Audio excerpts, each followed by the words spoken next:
It's another Friday night. This is your Smackdown review here on the Solomonster Sounds Off channel.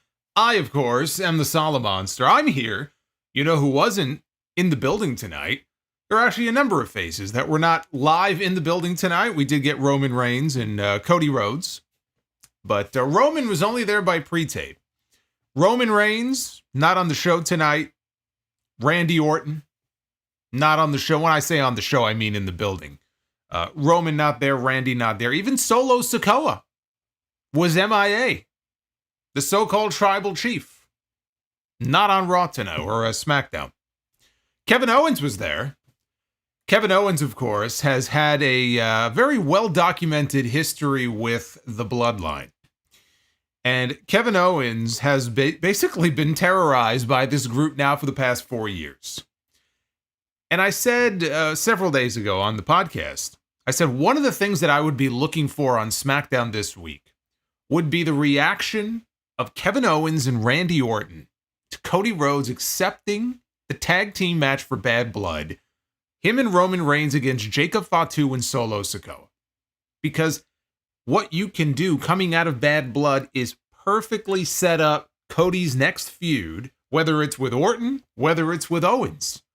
Just based on the sheer fact that these two men, how could these two men not be offended that Cody Rhodes, their supposed friend that they have stuck up for so many times, is now in bed, even if just for one match, for one night, with the man that has made their lives a living hell over the past several years. Randy Orton, right? 18 months of his career taken away, put on the shelf, thanks to the Bloodline. Kevin Owens, countless opportunities at the championship, just screwed over constantly by Roman Reigns and his family. I was looking to see what they would do tonight. Now, there was no Randy Orton on the show, but Kevin Owens was there. And we got a glimpse. We got a little glimpse. They didn't give too much away. But we got a glimpse into what Kevin Owens, his future might be coming out of Bad Blood in a couple of weeks. And the thing, that I look at when I look at this, and I was the one who told you a few weeks ago after Bash in Berlin, I said, look, Kevin Owens heel turn, this could be what we're in for. You do the heel turn, you do a rematch. I thought maybe they would do the rematch at Bad Blood. I thought maybe it would be Cody against KO. And that would be the title match for Bad Blood. They went in a different direction with it. But it's pretty clear to me after tonight that the Kevin Owens heel turn is all but confirmed. He didn't pull the trigger on that chair shot at the end of the show because yet again, we saw Kevin Owens standing there with a steel chair in his hand. He had the opportunity to take this man's head off. He did not do it. They want to milk it a little bit more. They want to drag it out a little bit more. I'm sitting here going, take his fucking head off. Boy, did Cody Rhodes take his sweet time coming out at the end of the show to save his supposed friend, right? He let him get his ass kicked for a little bit before he came down to the ring for the assist. But it's pretty clear now where the Kevin Owens direction is headed in. Of course, that still leaves the question about Randy Orton. Where's Randy Orton going to fall in all this? I don't know. We're going to have to wait and see. LA Knight put his United States Championship on the line against Andrade in a match that was not always pretty. And there was a really awkward exchange that I will tell you about that took place when that match was over. And the other big question, who gets Nia Jax for the Women's Championship at Bad Blood? We were supposed to get an answer to that question tonight, and we are left with more questions than answers. We're going to go through this entire show. What I thought on the whole, I thought overall it was good. I'm not as quite hot on it. I saw the early results of the Twitter poll, and I'm not quite as hot on it as some people were. I actually think SmackDown has a really big problem right now. And the problem that SmackDown has is that outside of the main storyline, and there are a lot of people who are very tired of the Bloodline stuff. Some people love it. Some people are sick and tired of it. Wherever you fall in that, outside of the main story, outside of the stuff with Cody and Roman and KO now, right? And where's Randy Orton going to fall, right? That to me is compelling stuff. Outside of that and the occasional, really good Andrade match that we get, SmackDown doesn't really have a whole lot to offer right now. It doesn't. And now we get this news about the show expanding to 3 hours By the way, that primal scream you heard the other day was me when I'm scrolling on my fucking Twitter and I read that news. Now we got SmackDown in a few months going to 3 hours. I don't care if it's for 6 months, if it's permanent, it doesn't matter. 3 hours of this show. They've got a lot of work to do. Triple H has a lot of work to do if he wants to make SmackDown as compelling as Raw has been on most weeks, because that's not what SmackDown is right now. I mean, if you're being honest with yourself, outside of that key storyline that's going on right now, and again, the occasional good match here and there, this show really is lacking. It's a lacking show. It's not as good as it should be, because the show, we've seen SmackDown in the past rock and roll. We know SmackDown can be a really good show, and it can be very Jekyll and Hyde. Some weeks it is very good, but a lot of weeks now they've just settled into this formula, and it really hit me watching that main event tonight, that 6-man tag. How many fucking times have we seen this? And with Kevin Owens, no less. Where we have no main event, but in the middle of the show, big brawl breaks out, and we end up with the Street Profits or DIY and Kevin Owens in the main event in a 6-man tag, right? They're in this creative rut right now that they really need to climb out of. And if this show is going to grow and expand to 3 hours, then they have a lot of fucking work to do.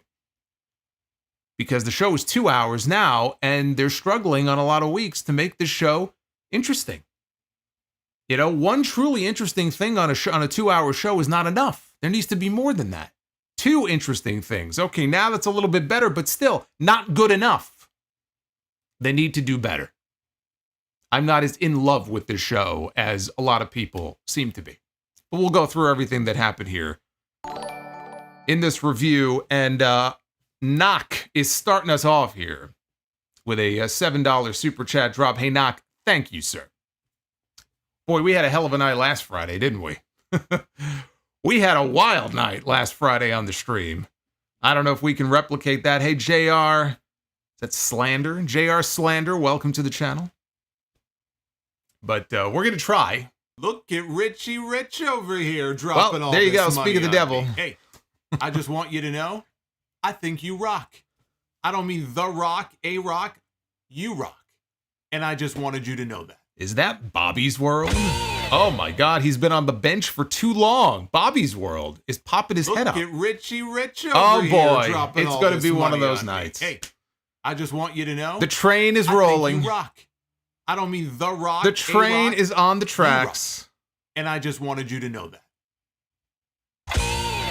Number 1 Ricky fan, Fire Panda, firing off a $102 super chat from Fire Panda. By the way, Fire Panda, I was going to thank you here at the beginning because Fire Panda, before I went live, gifted 20 channel memberships. So thank you to Fire Panda. Welcome, by the way, to all of our new channel members over the past week. I do appreciate all of you. But Fire Panda, thank you very much. This is your SmackDown review. I should get this out of the way now before I forget. This is your SmackDown review for Friday, September 20th, 2024. I am the Solomonster. Do me a favor, subscribe to the channel, make sure notifications are on, hit that like button. Super chats, as you can see, are open. There are a couple of new ones also in the description down below. You can find all that information down there. We'll hang out later. We'll read all of your messages. You know the drill. Whew. I think that covers everything. Look at Richie Rich over here dropping all this money on me. Hey, Woo boy. I just want you to know, I think you Woo rock. boy. I don't mean The Rock, A-Rock, Oh man. you rock. That Fire Panda And again. I just wanted you to know that. Oh my God, it is Fire Panda. That's Fire Panda again. Hey, Fire Panda. Bombs away. Bombs away. Hey, Mr. Rod, thank you, man. Thank you for the 20 spot, Mr. Rod. Man, this community here, yeah, that's right, Seth. This community is something else. Man, I'll tell you. What I was gonna say here is, boy, we got a lot of things. I haven't even looked at the column on the right. I know there's more. I don't know what it is. I'm afraid to look. We'll get back to that here in a second. What I want to tell you is that the show tonight opened with the Bloodline, minus Solo Sikoa, who I mentioned at the beginning was not on the show tonight. But the Bloodline entering the building through metal detectors in the back, one by one, and they were just bypassing security. The alarm would go off, and like Tonga Loa was like, "Yeah, get out of here." And then Tama Tonga would go through. The alarm would go off. That stupid weird noise he does. And then he just walks off. Then Jacob Fatu goes through the metal detectors, and they pat him down. And one thing you don't want to do is you don't want to be patting down Jacob Fatu, because when you do, if you are one of these security geeks here, you end up getting your ass kicked. So they all got laid out, and then Jacob said, anybody else want to attempt a pat down? And nobody else did. No more pat downs here on SmackDown. Instead, we went out to the arena. It was time for the opening match, which was LA Knight defending the United States Championship against Andrade, who, of course, earned the right to challenge for the U.S. title with his last win over Carmelo Hayes. And you had to think coming into the show tonight that Carmelo Hayes would very likely factor into the finish of this match in some way, but you would be wrong. You would be wrong if you thought that. Say his name and he appears. I believe in the monster. I believe in the monster. It's time to sing, folks. London, in Paris, in Tokyo, America, Scotland, and Canada, and Mexico. They say, I believe in the monster. I believe in the monster. Who believes in the monster? David Thiering, that's who. David Thiering believes in the monster. Another bomb. I have a feeling we're going to be seeing this a lot tonight. David Thiering believes in the monster. A $150 super chat from David. We heard from David last week, too. In fact, I think it might have been David who started this train last week. I'm going to blame you. David, man, thank you. Wow, $150 drop. We haven't even gotten through the first match yet. David, you're a beast. You know, there's a YouTuber named Mr. Beast. You're the new Mr. Beast. We're going to start calling David Mr. Beast. How about that? Oh, my God. There's been more bombs dropped in the last 4 streams on this channel than at the end of Terminator 3. Yeah, don't remind me of Terminator 3. Terminator and Terminator 2. Those are the only ones you got to worry about. Let's just talk about this match, though. Andrade, at the beginning of this match, and this is actually very interesting, because at the beginning, he put his hand out for a handshake, and LA Knight accepted the handshake. That would not be the case when we get to the end of the match. You'll see what I was talking about. At the beginning, when I said there was an awkward spot, if you want to call it that, when the match was over. We'll get to that in a second. Both men went for their finishers less than a minute into the match. Both escaped each respective attempt. There was a spot during the match where Andrade ran him into the ring post. Then he went up to the top rope and he moonsaulted over the ring post down onto Knight on the floor. Andrade went for the double knees in the corner. Knight moved out of the way and followed up with a DDT, which was good enough for a 2 count. LA Knight lifted Andrade, put him on the top turnbuckle, but Andrade elbowed Knight off the ropes, which led to the missed moonsault into the standing moonsault spot that Andrade does in every match. Andrade then hit the double knees in the corner, but Knight kicked out when he went for the pin. And then we had a couple of struggles for one LA Knight here in this match. The first struggle for LA Knight, he was trying to lift Andrade for a power slam, and he had a bitch of a time getting him up. Just not that he can't pick him up. Obviously, he's strong enough to pick him up, but just however they were kind of getting into the spot here, he didn't have him the right way, and he had to muscle him up. So, yeah, whatever, not a big deal. But he muscled him up onto his shoulders, and he hit the move. Then he hit a springing elbow drop where he stands on the middle rope, and then in one leap, he jumps up to the top rope, hits the giant elbow off the top. He went for a BFT. Andrade, though, rolled him up for a near fall. Then, with Andrade on the ropes, came the second struggle here for LA Knight. This was worse than the first. He tried his vertical leap onto the top rope, and I don't know why he does this spot. I guess he's just trying to do something that not everybody does in their matches. But I always hold my breath on this spot because it's just so easy to fuck up. You know, it's easier, I feel like, if you were a smaller person like a Will Ospreay or a Ricochet, right? They could do this with ease. So I always hold my breath on this. He tried to do the vertical leap into the superplex. We've seen him hit it, plenty of times before. This was not one of those times. First try, he couldn't stick the landing. Abort mission. Then he tried again. He slipped again. Lost his footing. So now he's holding on to the ropes. And Andrade, he seemingly called for an audible on the spot. He shoves LA Knight off the ropes, and then he attempts a missile drop kick. Knight moves out of the way of the drop kick at the very last second. And Andrade crashes and burns. Knight puts him away with the BFT for the clean win. No Carmelo Hayes. Pinned him in the middle of the ring, 1, 2, 3, and he retains the United States Championship. They had a good match, but it was a rough night for LA Knight, which was also, look, it's one of those things where when one thing goes wrong, like everything starts to go wrong, and I feel like that may have been a little bit of what we saw here. He also was bleeding a little bit from above the eye. I didn't see how it happened, so he got kind of busted open a little bit. The two of them had a very awkward exchange when the match was over, where they came face to face. Knight motioned. Now they're talking. We can't hear what they're saying. But LA Knight motioned. He pointed over at the corner where they had the botched spot. So he was clearly referencing whatever happened over there. Again, we couldn't hear exactly what he was telling him.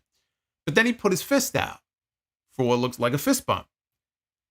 Andrade stares at his hand, and instead of bumping him back, he extends his hand for a handshake, just like he did at the beginning of the match. So he puts his hand out. LA Knight, instead of shaking the man's hand, looks at it. He's like looking at his hand like he's never seen a handshake before.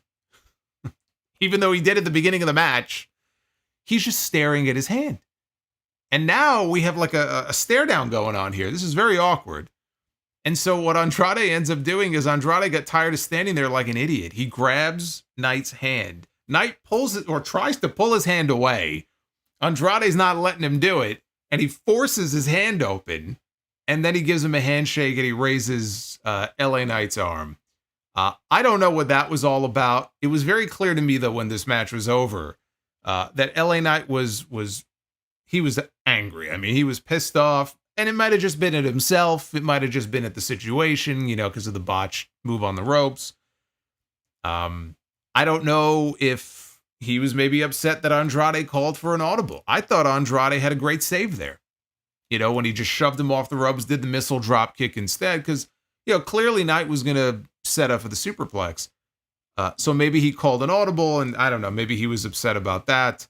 I think, and this is just what I think, because I went back and I watched what happened. I think one of the things he may have been upset about, Andrade had one foot on the top rope when he was perched up there waiting for Knight to come up. He had one foot on the rope. And I think, normally, as I think back to other LA Knight matches where he does that spot, whoever's on top, I think usually their feet are planted on the middle rope. So they're on the top rope, but they're actually standing on the middle rope, I think. And Andrade wasn't doing that. And so when LA Knight went to go leap up, he didn't really have a lot of room to maneuver himself. So maybe that was part of why he was upset. Maybe that's part of why, he couldn't get his footing up there. Whatever it was, you know what? Shit happens. Shit happens. He'll get over it. It doesn't change the fact that they still had a good match. But like I said, every time he does that spot, man, I hold my breath because he hits it more often than not. But those times that he doesn't, it's like, ugh, you don't really have a lot of room for error on that move. You either do it or you miss it. And everyone's like, ah, man, tonight was one of those nights. I was surprised not to see Carmelo Hayes involved, but we did see Carmelo Hayes because he came after the match was over. He didn't partake in the match itself, but he was backstage when this was over.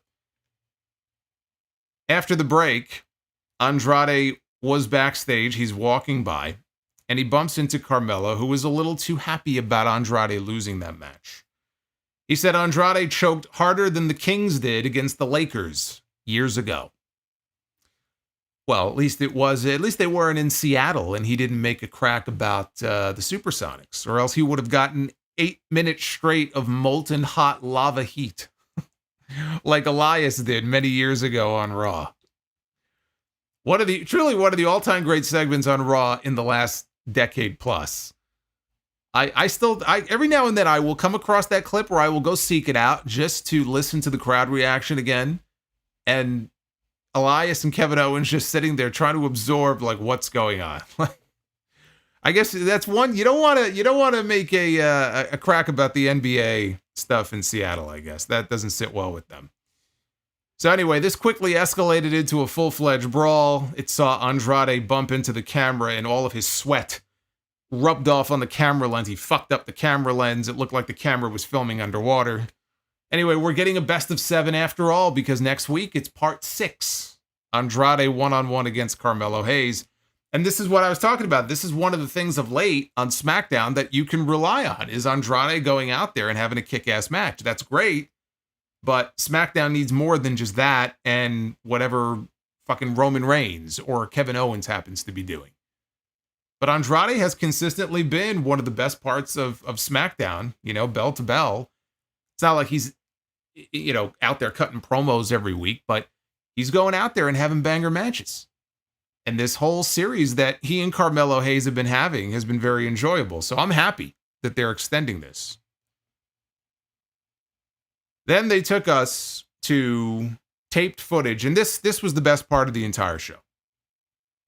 This was taped footage on the field at Georgia Tech University in Atlanta, where Roman Reigns played college football.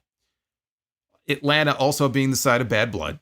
Look at Richie Rich over here dropping all this money on me. Oh, my God. I just want you to know, I think it you rock. continues. I don't mean The Rock, A Rock, you rock. And I just wanted you to know that. Uffman. Oh, my God. Uffman Entertainment. Uffman Entertainment, greetings from Chicago, he says, and Uffman with a $100 super chat drop.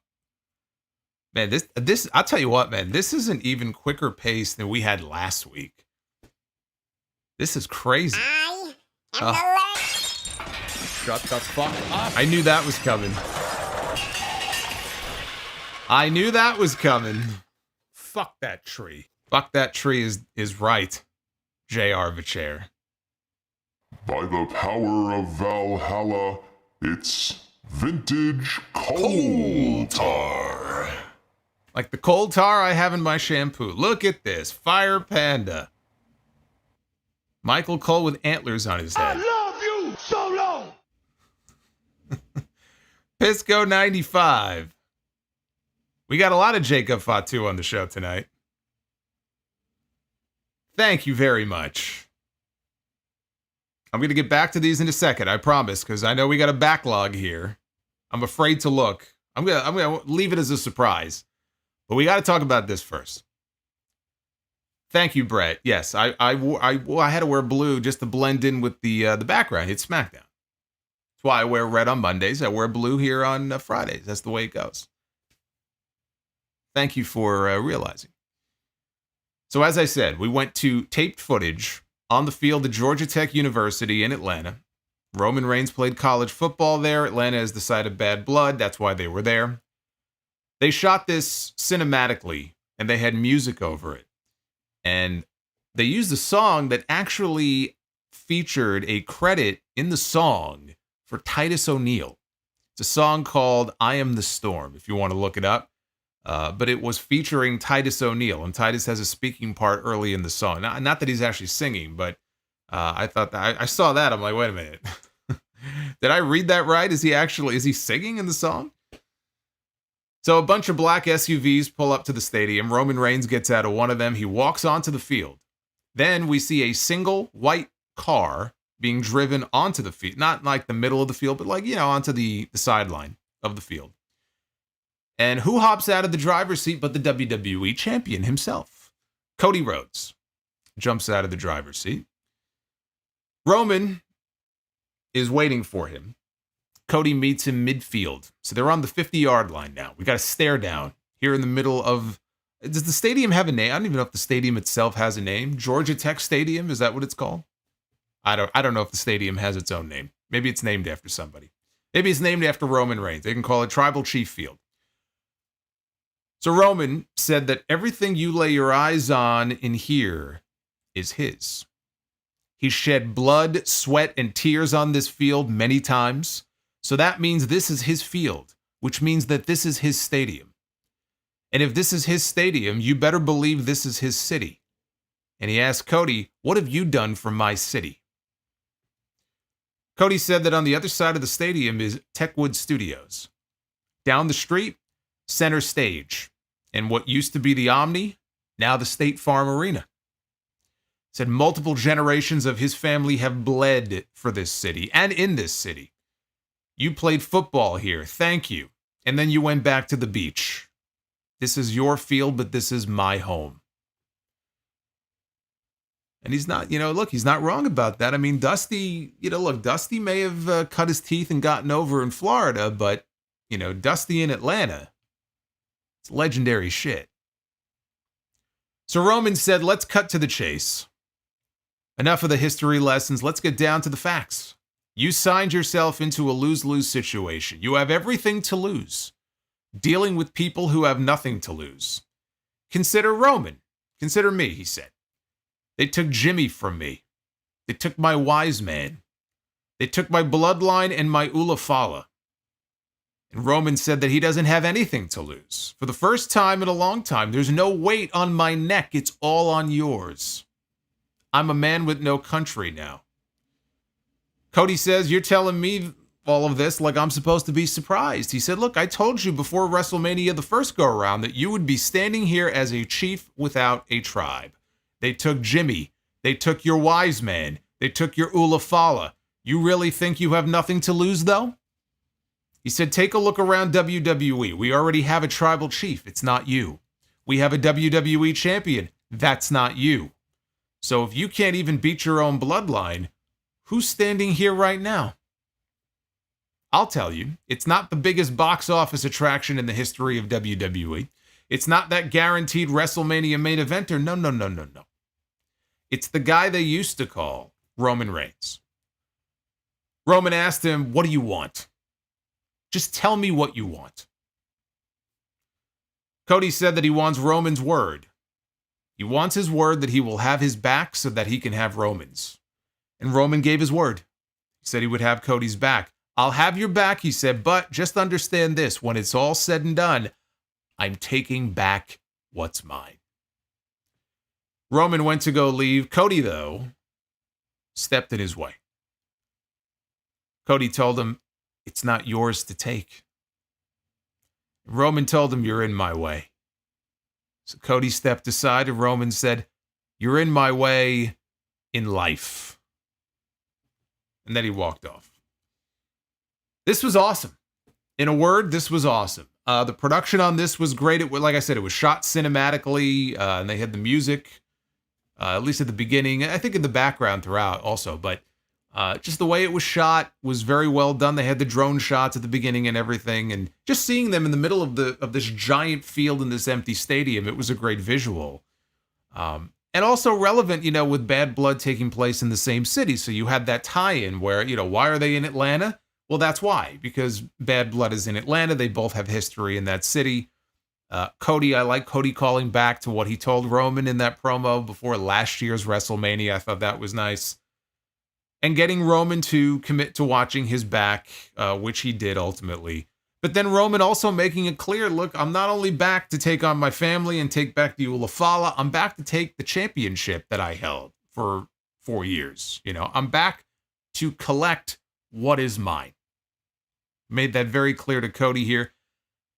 I would like to see them do Cody Roman 3, if it's going to happen. Cody Roman 3, because they certainly teased it. That doesn't guarantee it's going to happen. But if it does, I think Saturday night's main event in December would be the perfect place for it. That's their first show back live in prime time on NBC in many, many years. You want to make that first Saturday night's main event a big deal? And there's no other, after War Games, there's no PLE until the Royal Rumble, which is the beginning of February, right? We know the Raw debut on Netflix on January 6th is going to be a big deal, but these guys are not on Raw. Now, that doesn't mean that Roman and or Cody will not be advertised for that first Raw on Netflix. In fact, I'd be surprised if one or both of them weren't on that show. But they're SmackDown guys. So it gives you a big main event, big championship match, in between those PLEs. But you can make a big splash on that first Saturday night's main event special back. Look, they ran Hogan and Andrade. They ran that match back. The rematch was on NBC in prime time, live, in front of 33 million people. They did the rematch there for the championship. Andrade won the belt that night, so it's not like they haven't had big title matches on NBC before. So that would be my suggestion. I think that would be cool. I could see them doing it at Crown Jewel. I wouldn't do it there, but they got that Saudi show at the beginning of November. Once Bad Blood is out of the way, if they want to go right into Roman and Cody before they get to War Games at the end of the month, they could do the title match in Saudi Arabia. I think that show is on November 2nd, I want to say. So that's another possibility. You can't discount the possibility that if the match is going to happen, it could potentially happen there. When they cut back live, as this segment was ending, Kevin Owens was watching the video on a screen backstage. And Byron Saxton walked up to him and asked him if he had any thoughts on what he just saw. And Owens looked exasperated and just walked off without saying a word, but his expression said it all. And as I said at the beginning of the review, this is what I was hoping to see coming into the show tonight. What is the reaction from Randy Orton and Kevin Owens going to be to Cody agreeing to partner with Roman Reigns? Clearly, Owens was not happy. And I thought that might be where they leave it. And I'm like, is that all they're going to give us? But they actually didn't give us that much more because he still didn't get a chance to explain himself. But we would not yet be done with Kevin Owens. Then, a shout out to Richie. Thank you for the 10 spot, Richie. And thank you, everybody who is joining me, all 900 plus of you so far here tonight. We are live. Live as live can be. Let me check my pulse. Yes, we are live on a Friday night. Richie, thank you again. And everybody else. Hit the deck! Hit the deck, everybody. Oh my God, he's back. Oh, I love it. Man, it's been so long since I have heard and seen the Cody bomb. Holy shit. My boy ABK is back. I don't know how long it's been. You know what, though? It's been too long. It's ABK.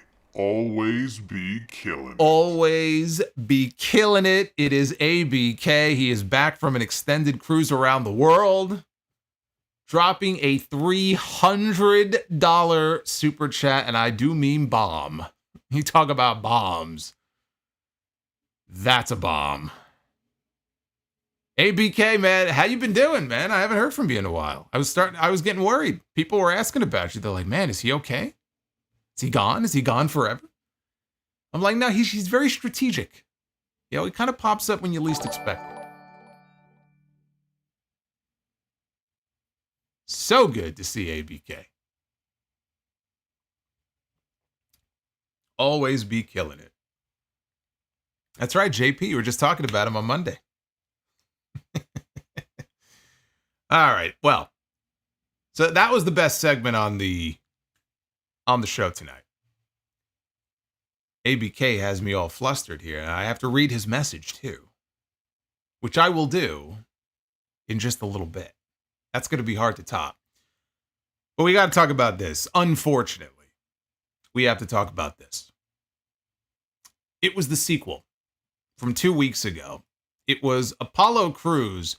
Now, am I the only one who has made this connection? But the last few weeks, when we have seen Apollo Crews in the ring, he's changed his gear up a little bit. He looks like a smaller version of Zeus. He's got the long black and silver tights. That's what Zeus used to wear. It was the long black. It had the Z. I think it had like a stripe, like a silver stripe on it. He's like a smaller, like if you took Zeus and maybe you left him in the dryer a little too long, that's what I see when I see Apollo Crews in this gear. I'll tell you one thing, though. Zeus would have a better win-loss record than Apollo Crews does. I'll tell you that. Apollo Crews, though, one-on-one against Giovanni Vinci, who came into this match with a cool 0-1 win-loss record since his grand return a few weeks ago to WWE. We talked about what happened in his first match back. He was all full of himself. He was all cocky. He got crucifixed into a pin and literally was beaten in 3 seconds in his debut match. That was the big debut for Giovanni Vinci. This did not go much better for him than it did in week 1. The best I could say about this, at least he got some offense in this time. He got none in the first match. This one, at least he got some offense in. Crews, by the way, he did not get an entrance. Vinci did. But this time there was no jacket. There were no shades. He didn't have a big smile on his face. He looked deathly serious on his way down to the ring. Vinci attacked him and worked a ground and pound. Then he body slammed Crews into the ropes a few times. Vinci set up for a power bomb. Crews, though, reversed into a crucifix and pinned him again. The exact same way he did the first time. Pinned this man in the middle of the ring, 1, 2, 3. So that now makes Giovanni Vinci a cool 0-for-2 since making his re-debut on television. After the match, Vinci attacked Crews at ringside, threw him into the barricade, put him back in the ring, and then dropped him with a brain buster. So they seemingly have a direction for Giovanni Vinci. I am not going to say that it's a good direction, but he has a direction. Now, whether or not that direction is going to lead to anything fruitful for him on this roster, I am skeptical.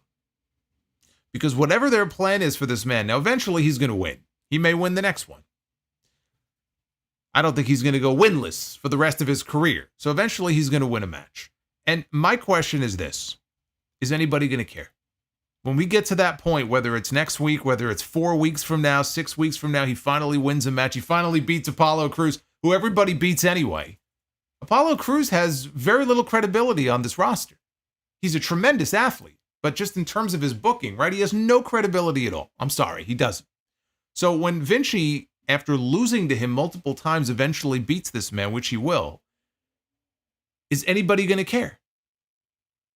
Ask yourself that question. Are you going to care? I'm not even sure I'm going to care.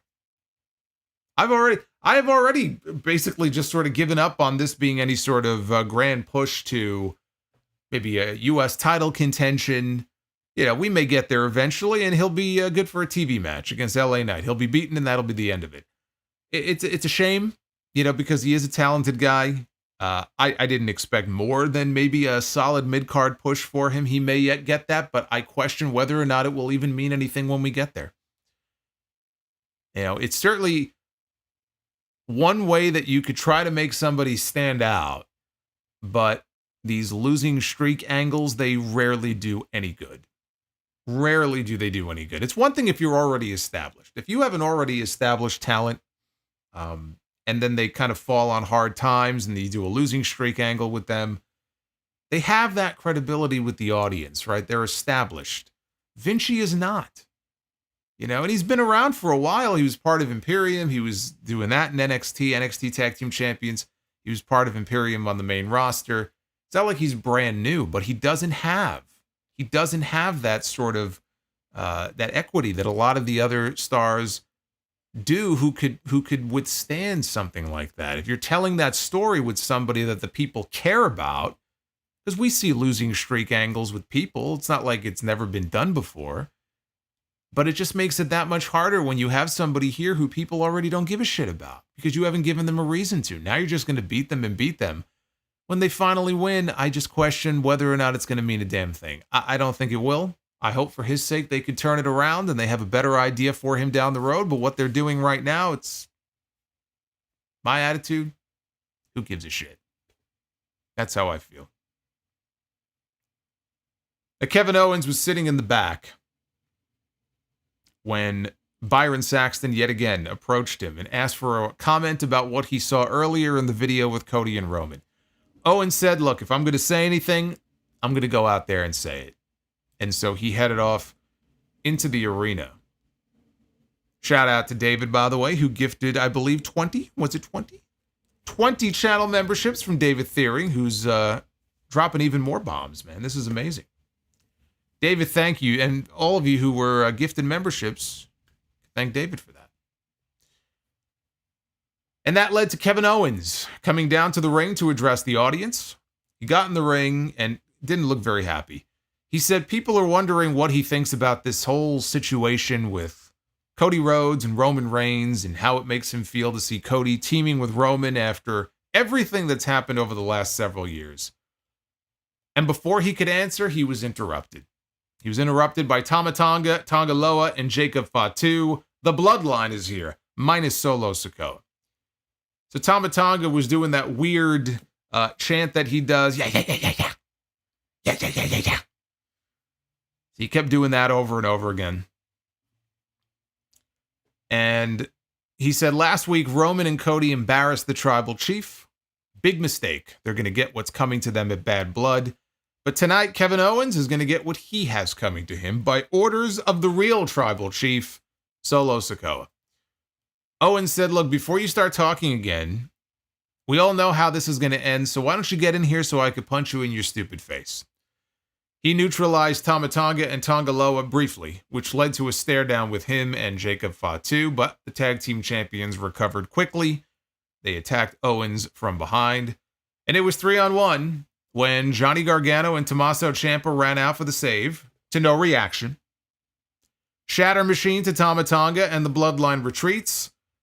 You know, I have to say it was sad hearing them come out to no reaction.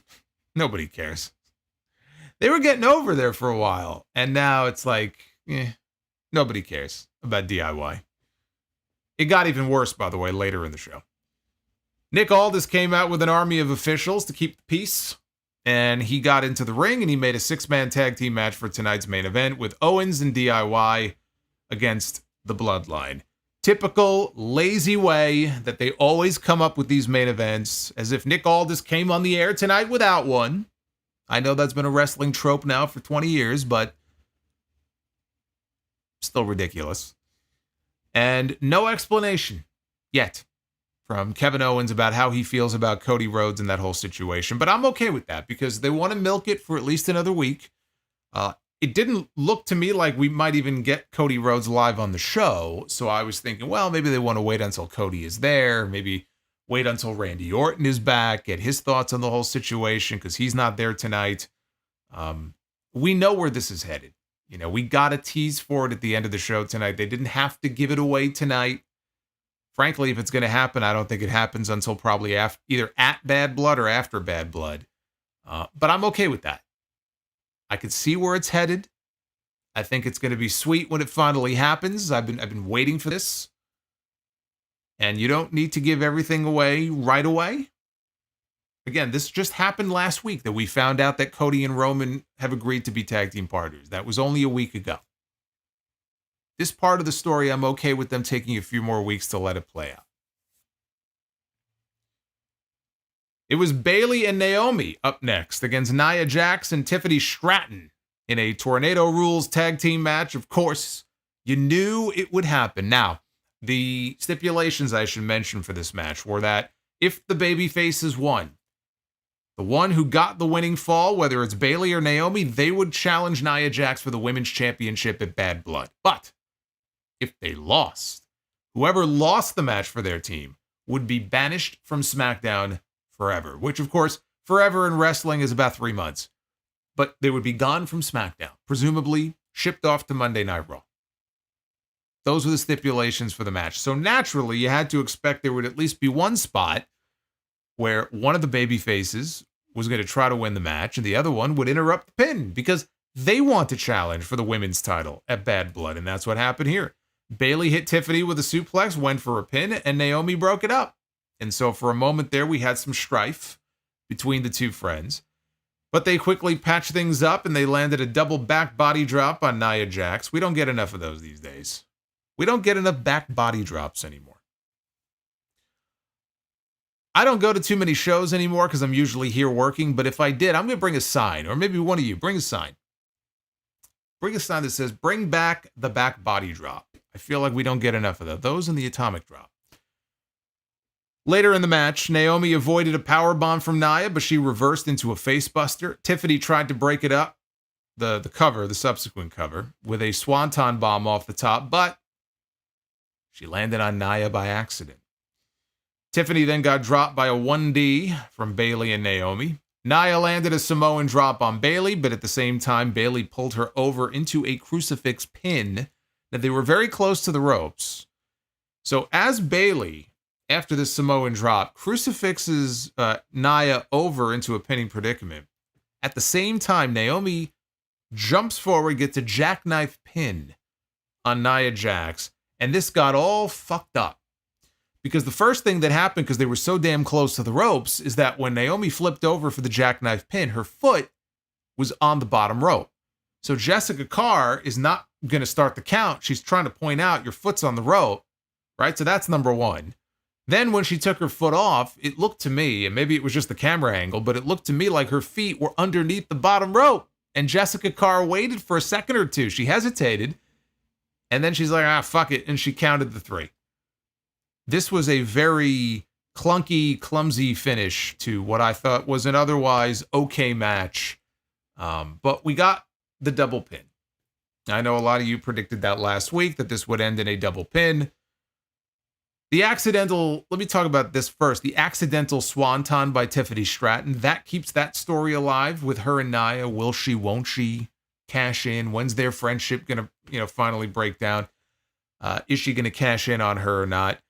I don't think they can keep my interest with that story, frankly, for much longer. A few more weeks, maybe. They're going to have to do something. They can't just keep teasing it for another 3 or 4 months like this. Meanwhile, the babyfaces are saved from having to leave SmackDown, or one of them anyway. But who gets the shot? Who gets the women's championship match of Bad Blood? There was mass confusion here at the end. Bayley didn't know what was going on. Naomi didn't know what was going on. The announcers didn't know what was going on. The fans didn't know what was going on. So you would think, though, watching that, okay, this means a triple threat is coming our way at Bad Blood. But in the back later on, Nick Aldis said that next week, the way he's going to resolve this, it's not with a triple threat. The way he's going to resolve this is Bayley and Naomi are going to have a one-on-one match. They're going to wrestle each other next week. And the winner of that match will then go on to challenge Nia Jax for the title of Bad Blood. I don't have my trusty magic 8-ball here, but let's pretend I did have it in front of me right now. I'm going to shake up my magic 8-ball. And I'm going to ask my magic 8-ball, are Tiffany Stratton and or Nia Jax going to interfere in this match next week? And I would bet you almost anything that if I had my magic 8-ball here right now, it would say yes. One or both of them will be involved in that match in some form or fashion next week. Pretty good chance this is still going to end up as a triple threat at Bad Blood. I was thinking like how I might go about doing this. And maybe this is what we'll end up getting. We'll see. But what I was thinking is, Tiffany, maybe Tiffany is the one who gets involved. It's not Nia.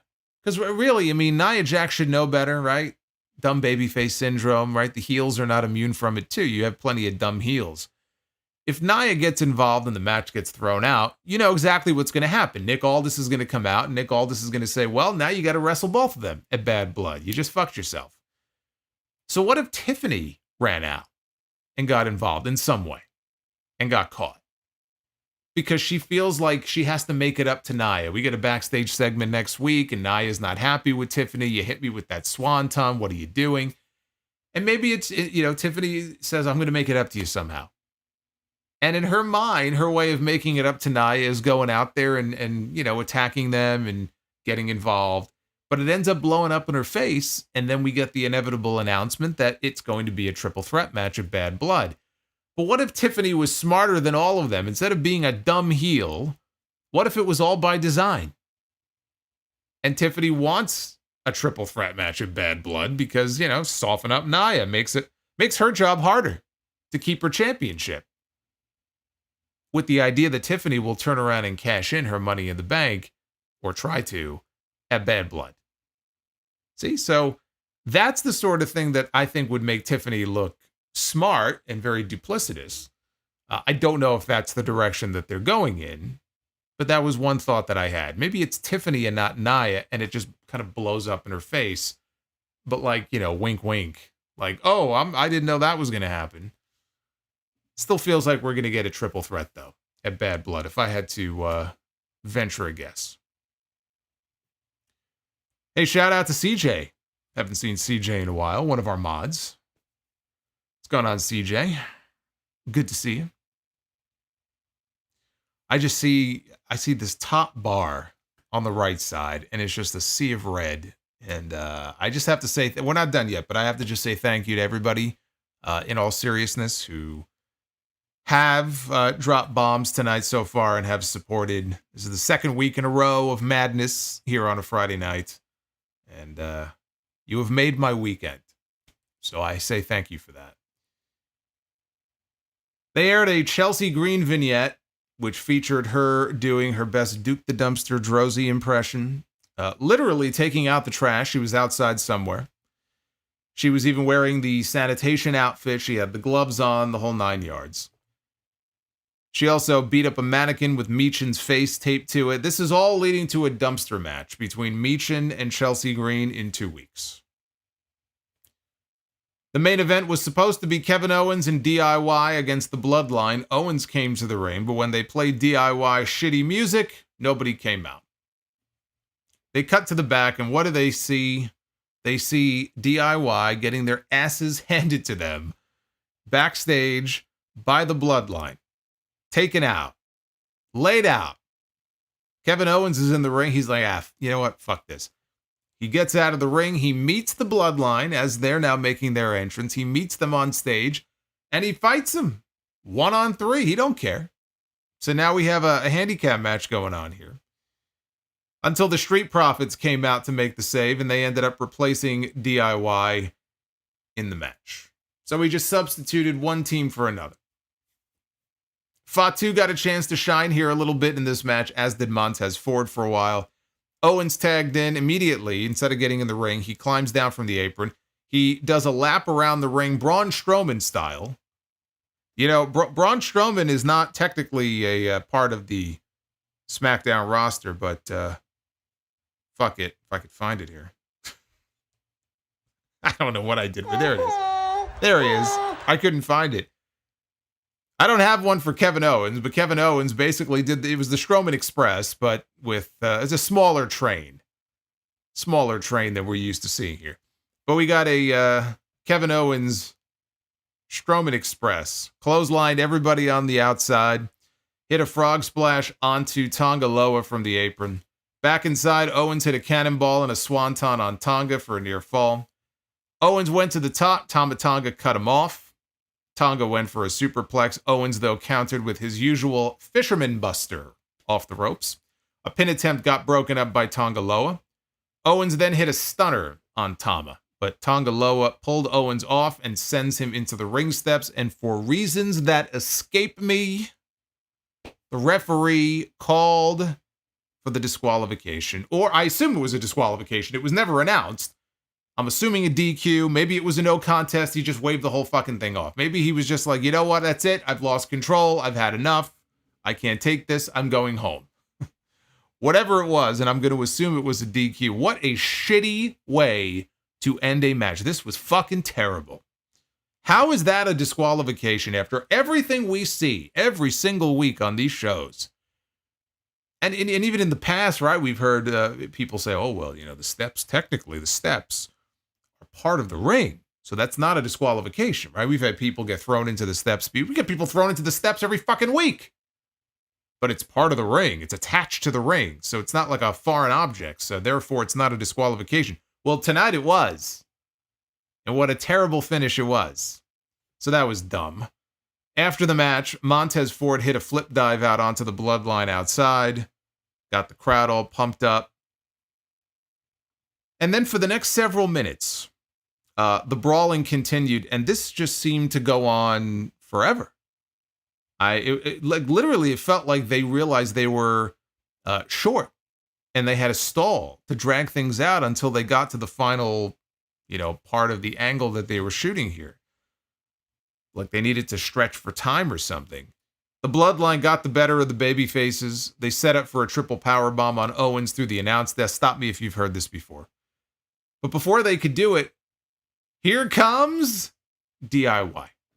And DIY stumbles out from the back like the walking wounded. Tommaso Ciampa is holding his neck. Johnny Gargano is holding his neck. I'm holding my face like this, because what ends up happening? DIY comes out and they get laid out by the Bloodline again. They get their asses kicked again by the Bloodline. So let's recap here for a second, shall we?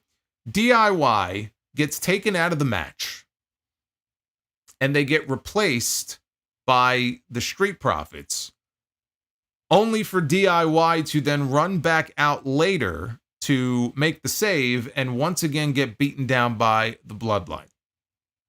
So they are the crash test dummies, basically, of WWE. And I should also mention that when they ran out, they yet again got no reaction. So, good job.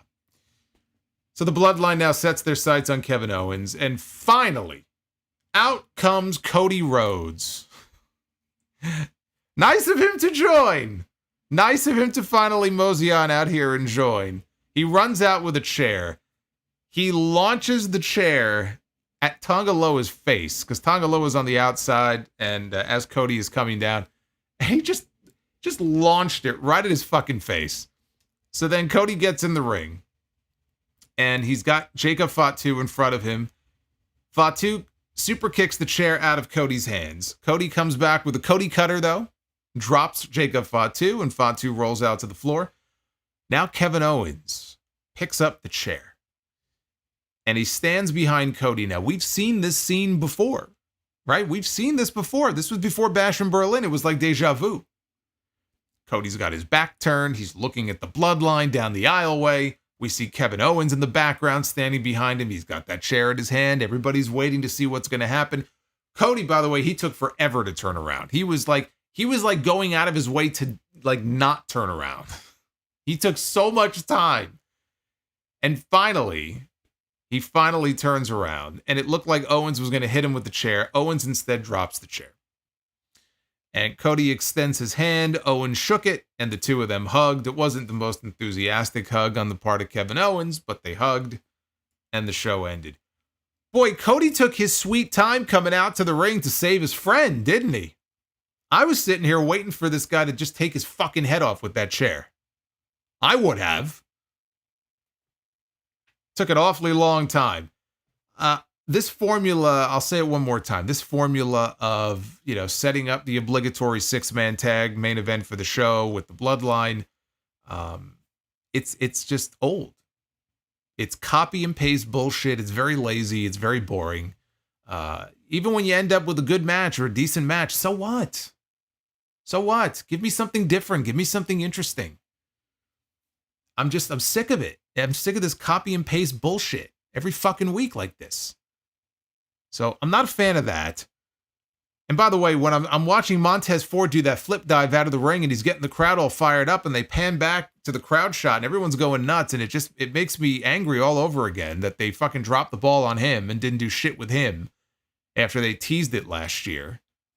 They pulled back on it. And he's another one who just is in this rut where he's just doing the same shit every single week. It's like the hamster on the wheel, right? You're spinning and spinning and spinning, but you're not really moving. You're not really going anywhere. So I'm tired of that formula. We get the good Andrade match. We get that key angle. As I said, SmackDown just doesn't have a whole lot else to offer right now.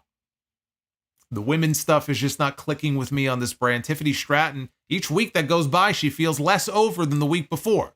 Now, I'm hopeful that will change when she finally cashes in, she wins the title, that things will kind of go back to normal with her. But, it's like, again, she's got the briefcase, and we just don't have to do anything with her until she cashes in, and it won't matter, because when she cashes in, she'll probably win, and then she'll be the champion.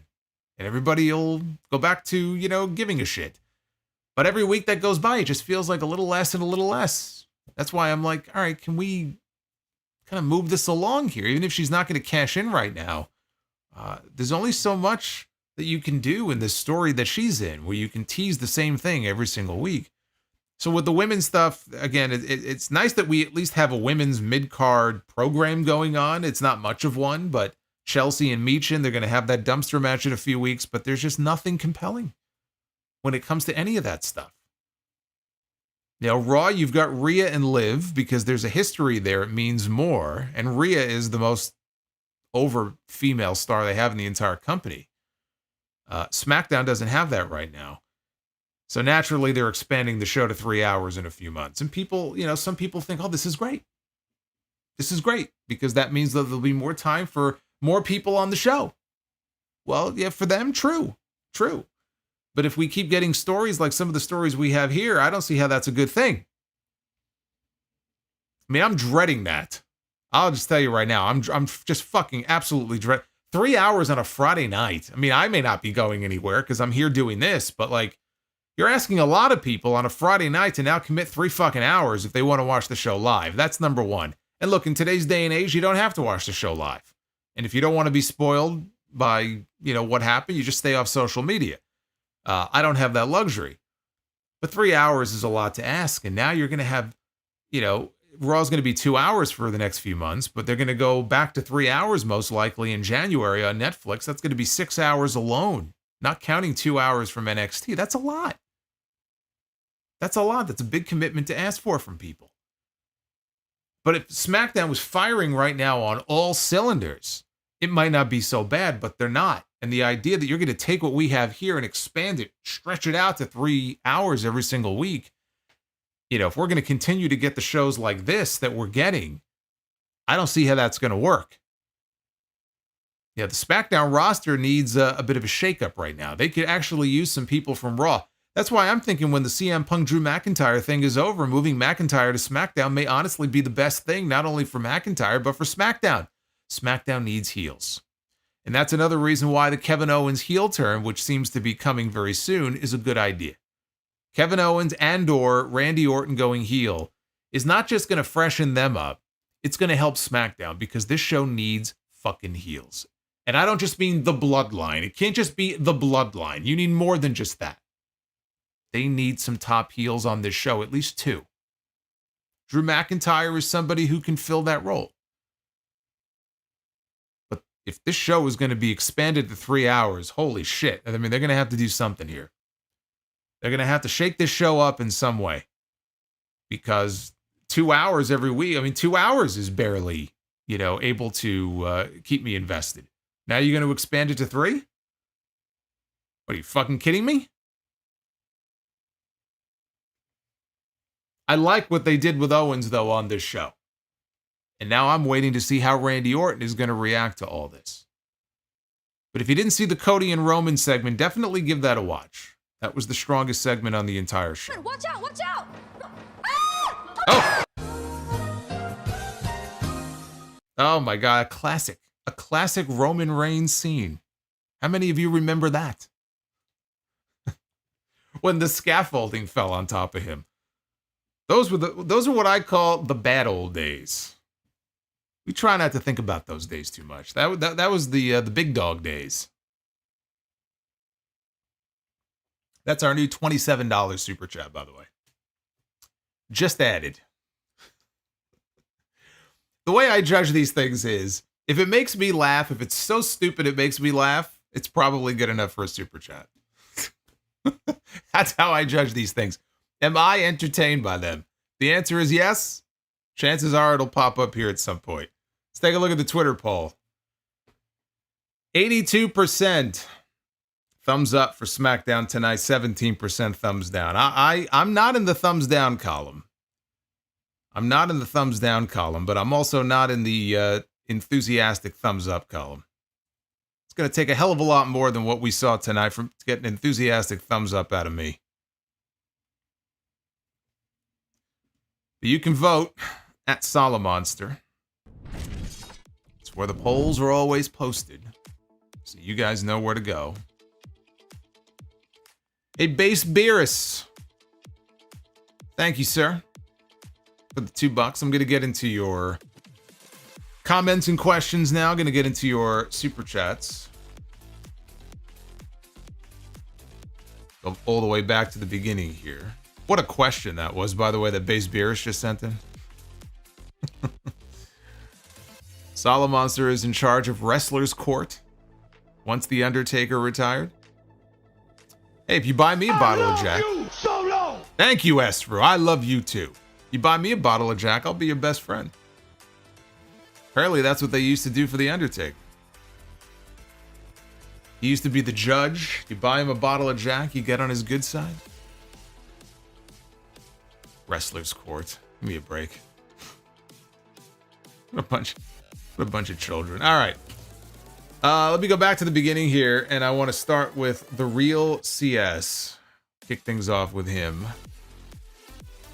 before I even went live.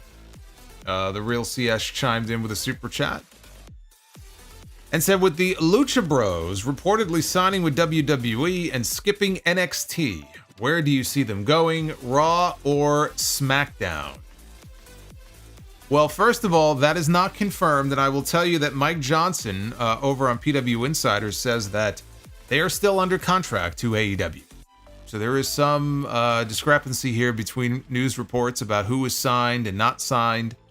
They are likely going to WWE, but they are still under contract, according to him, to AEW, which means they cannot negotiate, they cannot have conversations with anybody else. They certainly can't sign anything with anybody until they are out of their AEW deals. So that is just a rumor at this point. That is where things stand. If they go directly to the main roster, when and if they sign with WWE, to be honest with you, the tag team divisions on both shows need depth. So if they go to SmackDown, they're going to be very helpful to SmackDown. If they go to Raw, they will be a nice boost to the Raw tag team division. I would send them to Raw, personally. You've got the Creed brothers, and you've got Alpha Academy, Creed brothers, Wyatt Six. Who are the other key teams right now on Raw? Who am I missing on the Raw side? SmackDown, we know we have DIY, Street Profits, and Bloodline. And I guess Theory and Waller, I don't expect them to be a team for that much longer. But for me, I probably would go Raw. Well, I guess Raw has Balor and McDonough as well. But that's where things stand with Penta and Rey Fenix. Still under contract to AEW. Hard to sign with WWE when you're still under contract to Tony Khan. Holiday 197, hoping we can get a Kevin Owens versus Jacob Fatu singles match before Owens turns heel. That would be a fun match to watch. We still have not had a Jacob Fatu singles match, have we? That would be a fun match. Josiah Ball, thank you for the $4. Solo is the GOAT. Thank you, Josiah. Smoking dry chicken without flavor, says AEW Grand Slam on Wednesday is going to have less flavor to the show. It's going to taste like tuna sandwich. Also, Solomonster, your favorite girl, Sexy Red, is coming back to NXT. Shawn the Chef Michaels putting flavor on the show. Well, you'll have to let me know when Sexy Red is going to be on. I'll be sure not to watch. Jerome Eugenio, is this the start of a best of 7 for Vinci and Cruz? God, I hope not. We're in the midst of a best of 7 with Carmelo Hayes and Andrade. We don't need one with Vinci and Apollo Crews. One is enough. Hey, Knack, what's going on, Knack? Got some sick designs for TNT I sent to your IG if you like what you see. I'll have to check that out. Thank you, brother. I have not been on IG all day. Thank you, sir, for the support. Bobby's World with a $100 super chat bomb. I've been on the bench too long, he says. My turn. Your turn indeed. Bobby's World making a grand return. I love it. Love to see it. Fire Panda, also with a $102 super chat. Not sponsored. I have a structured settlement and I need cash now. Call J. Oh my God. Is this what you were referring to? I have a structured settlement and I need cash now. Call JG Wentworth. 877 cash now.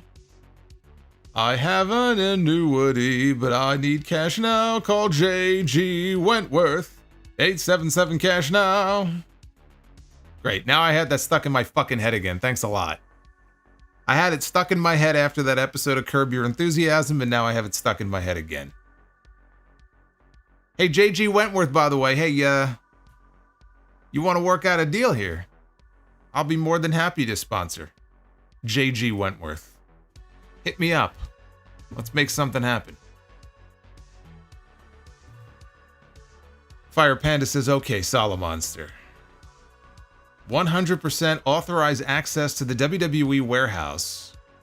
Oh, I get 100% authorized access to the WWE warehouse. And have full permission to post all of your findings on YouTube or have a dinner date with Mariah May. I will be having dinner with Mariah May. And all you nerds can go searching through the warehouse. Did you really just ask me if I would rather go through a warehouse in Connecticut or get a dinner date with Mariah May? What's wrong with you? Mr. Rod with the 20. The Roman Reigns Cody Rhodes segment was straight cinema. Ugh. And was great. Plus, anybody and their grandma can see the KO heel turn is bound to happen. So is that why a month ago I had people telling me, you can't turn Kevin Owens heel? It's got to be Randy Orton. You can't turn Kevin Owens heel. Singing a different tune now, aren't you? David Thiering with the $150 super chat, which is frankly, I mean, how can I not?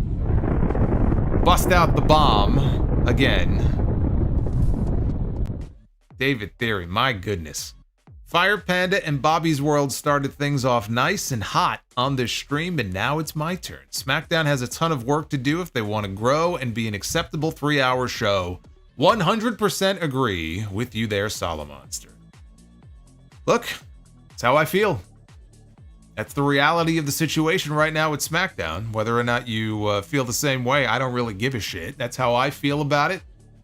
And I would love nothing more than for the show to improve and for the show to have all kinds of compelling stories every single week. But it's very herky-jerky, very hit or miss on many weeks. You'll have a great SmackDown, then the next week it's right back to the same formula. It's just, you know, where something feels like it's missing. We've seen SmackDown on fire before. It can be that again. But of late, you know, a lot of these shows is just very inconsistent. Very inconsistent.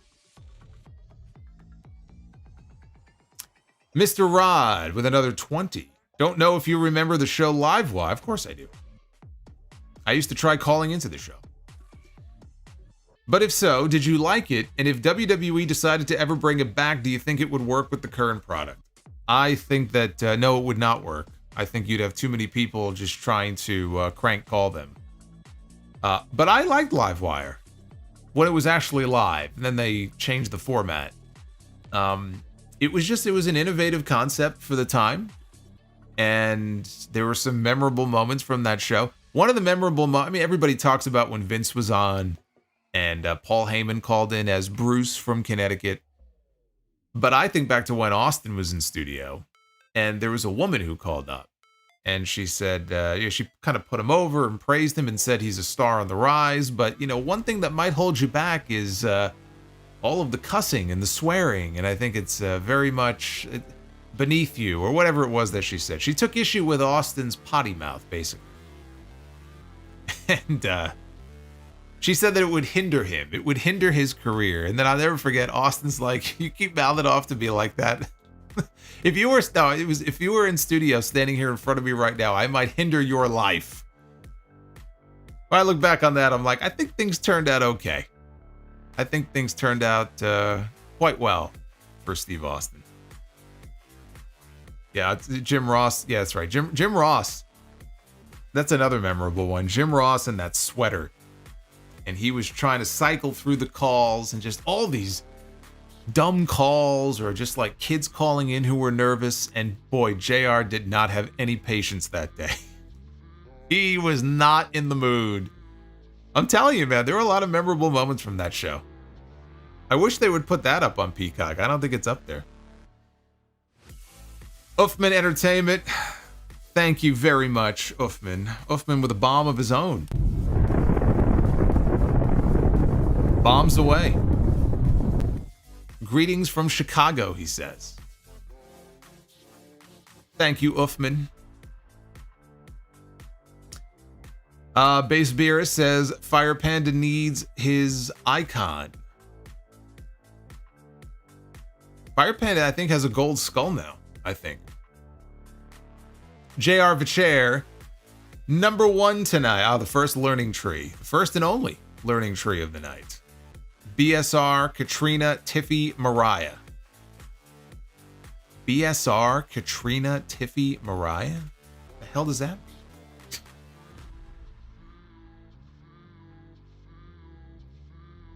mean? Number 1 Ricky fan, Fire Panda. Ain't no party like a sound off party, because a sound off party don't stop. Damn straight. Pisco95, thank you for the 16. This segment between Cody and Roman was pure cinema. Oh, God. Feel the hair on the back of my neck standing up. It brings Goku and Vegeta vibes, with KO mostly... Yeah, I agree. With KO most likely turning heel, do you think it happens at Bad Blood? And do you think it will keep Cody occupied until War Games? I do think it'll keep him occupied. I'm torn on whether it happens at Bad Blood or maybe the first SmackDown after Bad Blood. I think it could happen at Bad Blood. And if it does, that could be one reason to headline the show with it. Because I felt like the Hell in a Cell match should close the show. If they have a major turn or a major angle plan, though, for that tag team match, they could very well close the show with that. I mean, it is the 2 biggest stars in the company teaming up. So, would not shock me at all if they close with the tag team match. Richie with the 10. Where are we on the likes, by the way? I haven't checked. Oh, buy, sell, or rent. Okay. Why was I thinking Stone Cold? Yeah, the Broken Skull Ranch. I'm like, BSR. What? I'm thinking, Jesus Christ. So, yeah, my mind was on something completely different when I saw BSR. Okay, so buy, sell, or rent. I get it now. Katrina, Tiffany, or Mariah? Oh, boy.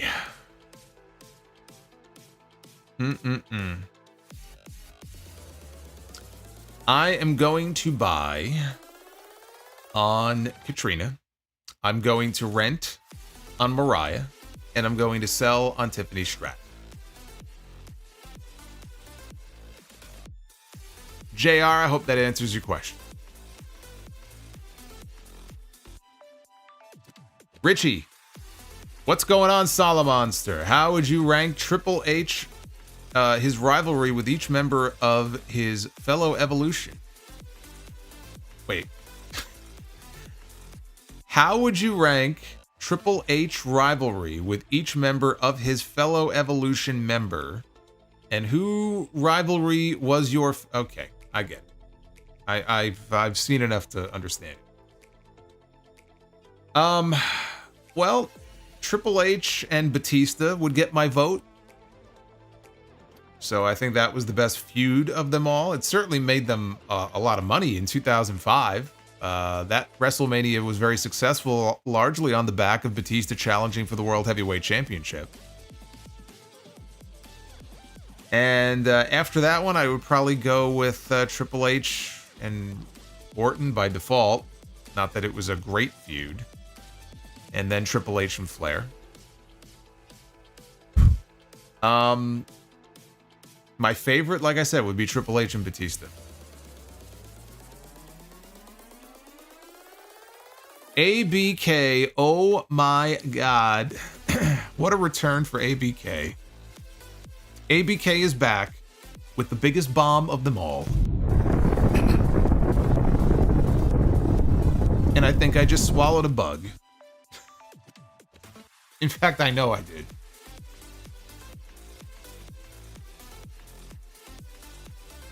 Well, what are you gonna do? He was right there. He was on top. He was on top of the mic, and then I think I swallowed him. So, rest in peace. What's the worst that can happen, right? ABK with a $300 super chat. Wow. It's like, you know, Austin had that t-shirt, like arrive, raise hell, and leave. And that's ABK, you know? He arrives.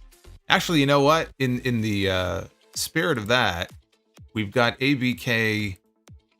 There you go. His initials have been etched into the lower left-hand corner of our super chat segment here. He is officially tattooed. He is burned into the stream. ABK, thank you. I hope you're doing well, wherever you may be. Your patronage is very much appreciated. Wow. Man. Solo fly. It wasn't a fly. It was like a, I don't know. It's like a gnat, something. I don't know. It was tiny. Whatever it was tiny. Tiny and easily digestible now, as the acids will mutate it into something. Maybe there'll be some kind of creature now growing inside me. It's probably good protein, though. Noel Mulligan, hi Solomonster from, Mayfield, Cork, Ireland, all the way from Ireland. Well, hello, Noel. All the way from Ireland. I've not been to Ireland. I should probably make my way over there one of these years.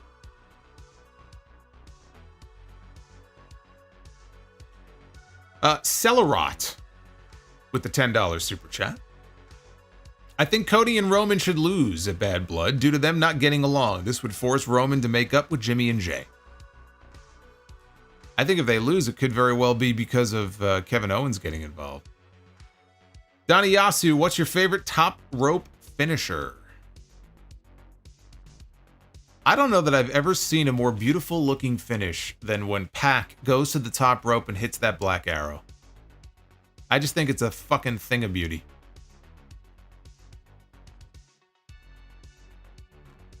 Avwunu with the $7. SmackDown needs something. Should not have put the tag team titles on the Bloodline.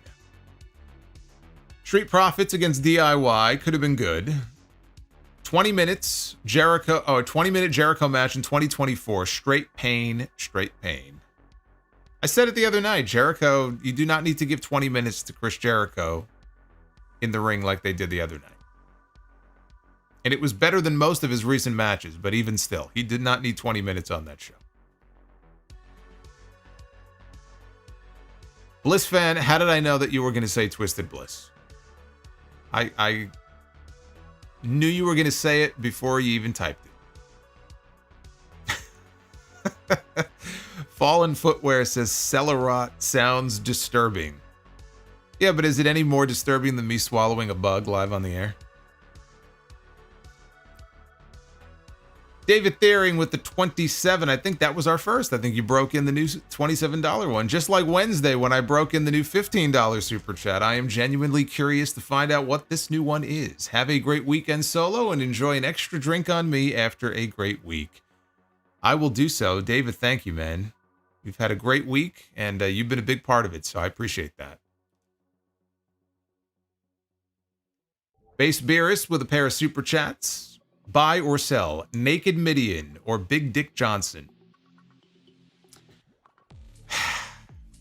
Look, everyone, it's Samoa BRO. I vote for Samoa BRO. Thank you, Fire Panda, with the save. Esru with the 15. When Asuka returns, she should ditch damage control, become women's champion, and remain a dominant champion like she was in NXT. I miss the days when no one could defeat her. I do too. That was Asuka at her best in WWE. JR Vichair, again, Esru, thank you, man. JR says that was supposed to be, a fuck, marry, kill. Yeah, but you said BSR, that's buy, sell, rent. You didn't say fuck, marry, kill. Well, that's what it was. I don't think it would change. I think it would be exactly the same way. Ricky Cornflakes with the $4.99. I came in late. Did my boy Cameron Grimes return? Cameron Grimes is no longer with WWE. Where have you been? Cameron Grimes got let go months ago. Kung Fu Joseph, hey Solo, are we getting a special review for the Vince doc? Once I watch the episodes, whenever I wrap them all up, I don't know how quickly I'll get through them. I think they're all dropping at the same time because it's Netflix and that's what they do. So that's on Wednesday. And Wednesday is also Grand Slam.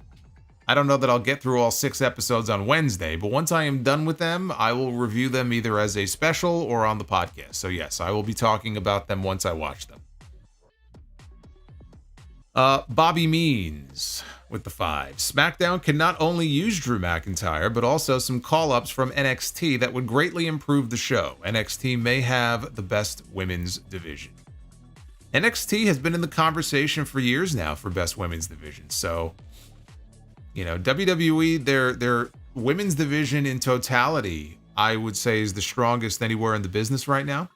The booking is not always great, but in terms of the talent roster they have, female talent roster, I would put WWE at number 1. AEW is nipping at their heels. They got a very strong women's division as well. But NXT, they know what they're doing, with their women down there. And they're really developing a lot of quality female talent that will help carry this women's division for years to come. You got your Sol Rucas, and you've got your Jada Parkers, and you've got Lola Vice, and you've got Roxanne Perez. Oh, here it is. Aha, so I didn't swallow the bug. He's still flying around. I thought I swallowed him. All right, so that's good news. I didn't swallow a bug. See, this night just gets better and better. It's good news all around. Arabian Night 2000. Issue with SmackDown post-draft is in the mid-card. It doesn't help that they lost Lashley and are not using AJ and Nakamura. Gable and Drew should switch brands. I mentioned that the other night too about American Made. Get them on SmackDown. All 3 of them. Or 4 of them if you count Ivy Nile. But see, this is where I would like to see trade interactions between the general managers from both brands. Let them broker one big blockbuster deal. Send AJ to Raw. Send McIntyre to SmackDown. Send American Made to SmackDown. Like, why are we not seeing trades? Even one every now and then between the general managers. I mean, SmackDown could use the help right now. Why are we not seeing this? Base Beer says, I meant Fire Panda's icon that you made for him. Or her. I see.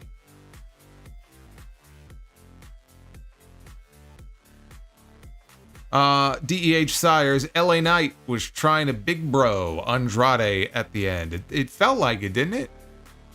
He was big leaguing him there. Kung Fu Joseph with the $4.99. If we had gotten the Roman versus Goldberg Georgia rivalry, they would have had promos at both Georgia schools. Goldberg must be pissed right now. Now, he's still sore that he didn't get his retirement match that the sex pest supposedly promised him. Fire Panda, it's your money. Use it when you need it. Call JG Wentworth. 877 cash now. I think you are working for them. You say you're not, but I'm starting to question that. Justin G, for a great low rate, you can get online, go to the general, and save some time. Oh my God.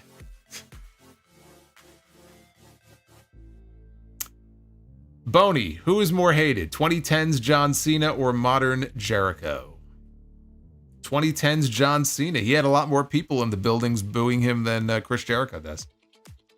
And DEH Sires was watching the build to Cena Rock 1, and it was truly special how big it felt at the time. Will we ever see a one-year build like it again? Yeah, I think we will. I don't know if it'll feel as big as that did. You had that star from the past generation against the current era, the modern era. But yeah, we'll get another match like that with the one-year build at some point. I don't know when. Could be Rock and Roman. If they don't do Rock and Roman at 41 and save it for 42, maybe they start the build a year in advance. Who knows? Forever is a long time. I think we'll get it.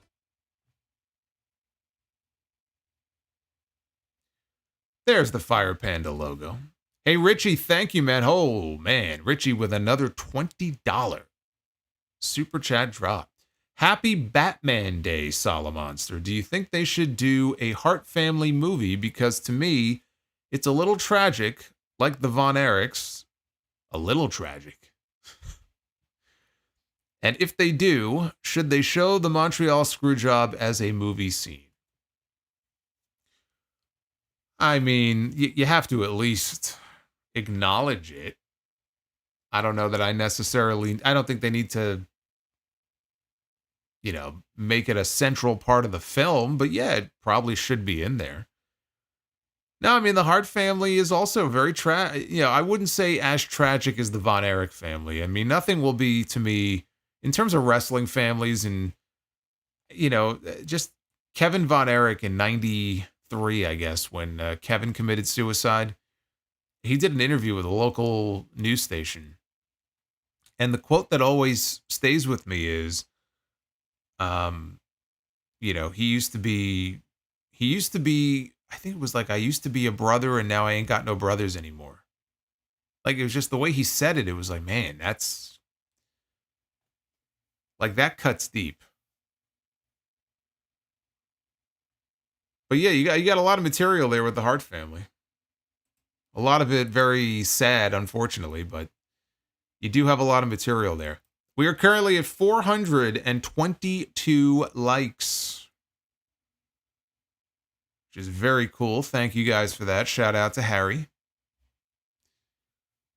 This is buy or sell on the better heel, MJF or 2009 Randy Orton. 2009 Randy Orton, I think into the beginning of 2010, was he was on another level. But I would probably go I'd probably go MJF. He's got a little more of that old school heel in him. Both great heels though, from like Orton from that period and MJF, but I would probably go MJF. It's close though. All right, let's be the booker. Ladies and gentlemen, it is now time to be the booker. Here we go. We end the week with Be the Booker the way it should be. This is the way it should always be. And let's see how we do. We're going to begin here with Tag Team Be the Booker, as we usually do. And we begin with the Judgment Day. Look at this. These two men are going to go to war at Bad Blood, but they used to be tag team partners, Damian Priest and Finn Balor. I'm going to start calling him Finn Balor from now on, just because I think it's funny. So we got Finn Balor and Damian Priest kicking us off here in Be the Booker. They will be taking on the Bushwhackers.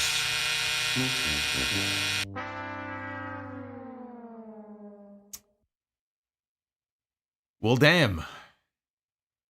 That's not how I want this to start Be the Booker. I thought we'd get a clean sweep tonight for all you guys. Boy, was I wrong.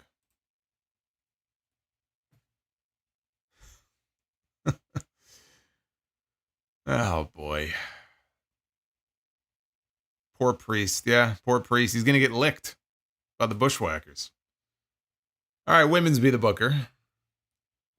It is the Women's World Champion, Liv Morgan. Here we go. Liv Morgan is going to defend that Women's World title. And she's going to defend that Women's World title against the TBS champion, Mercedes Moné.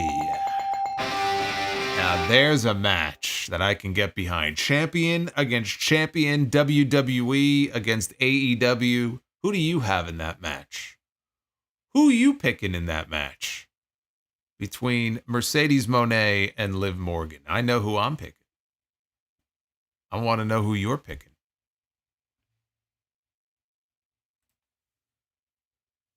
All right, tiebreaker time.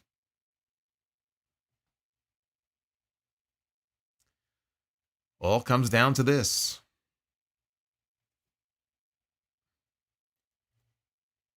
It's Kane with his shitty mask from the latter part of his career that I didn't like. Kane is in Be the Booker here in the main event.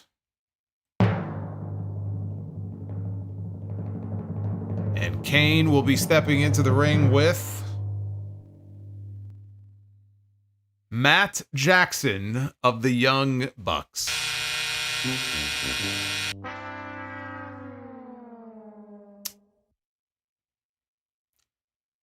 We had a loser of a night. In Be the Booker, we went 1 for 3. I'm sorry I let you all down. I let everybody down. I wanted a clean sweep, and I went 1 for 3.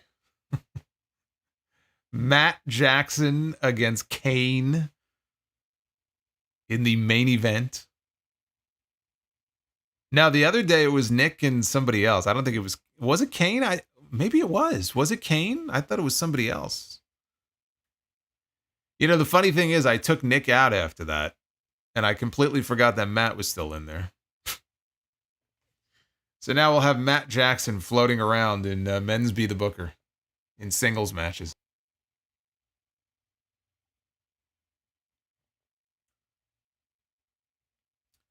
Well, it was, okay, Blitzfan says it was Kane against, I guess maybe Kane has it out for the Young Bucks.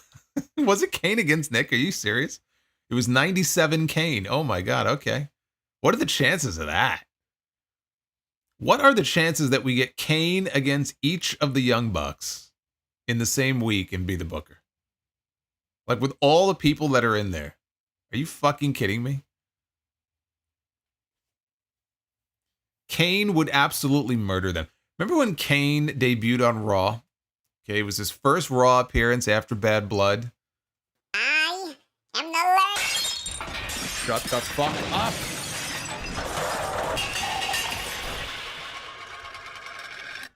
Fuck that tree. It's our second learning tree of the night from Eminem. Eminem 200183. What I was going to say, though, is it was Kane's Raw debut. And he came out and he just destroyed the Hardy Boys. Like the Hardy Boys were out there. He just fucking destroyed them. And like the Hardy Boys look like what the Young Bucks look like now. And so that's what I picture. I just picture Kane taking the both of them and just throwing them around, just fucking destroying them.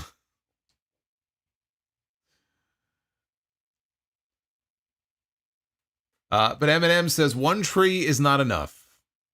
I said this earlier this week. We got the best crew of YouTube with you, our tribal chief. Put those fingers up in the air. Crazy question, but assuming the Lucha Bros are WWE bound, do they join the LWO? I hope not. I hope not. Can we not? I mean, you got Rey Mysterio in the LWO. I could see them wanting to use Rey to give the rub to the Lucha Bros, and that I don't have an issue with that. But just having them join the LWO, like, it's just so fucking lazy. And then what are you going to do? You're going to have Cruz del Toro, Joaquin Wilde, Rey Mysterio, Dragon Lee, Penta, Rey Fenix, Zelina. It's going to be like the fucking NWO where you just overload them with people. They don't need the LWO. It's not necessary.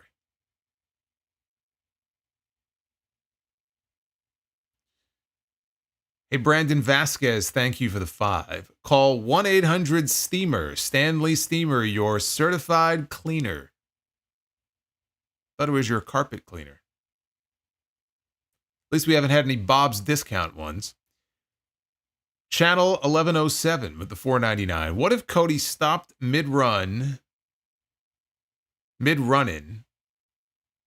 did the whoa on some Jeff Hardy shit? Oh, so before he comes out to help Kevin Owens, he stops in the middle of the aisle and does the whoa? That would make him an instant heel, is what that would make him. See, then Kevin Owens has no choice but to take his head off with the chair at that point. I mean, at that point, there's just nothing left to do but just take his head off with the fucking chair.